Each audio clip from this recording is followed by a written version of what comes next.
I'm Nancy Griffin, founder of iHoop Pilates. Today I'm going to teach you turn and recovery techniques using it with squat and shimmy. Turn is simply making small steps as you rotate in the same direction as the hoop. You want to think of your body as the Earth's axis and the hoop as the orbit of the moon. You want to take those small steps, and when you begin doing this, you start to feel one with the music and the hoop. As you notice, the hoop actually slows its momentum when you're moving. Now, when we want to recover, we start to lose that hoop a little bit, we squat and shimmy. Well, now we're going to add squat, shimmy, and turn. Squat, shimmy, and turn. And the way you do that is with squat, shimmy, you immediately straighten the back and keep on pumping. Squat, shimmy, turn, and pump. Squat, shimmy, turn, and pump.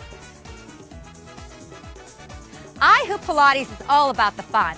Buy a hoop, sign up for my eating guide, or take a class. The more you practice with the hoop, the more you'll get out of it. Visit iHoopPilates.com today.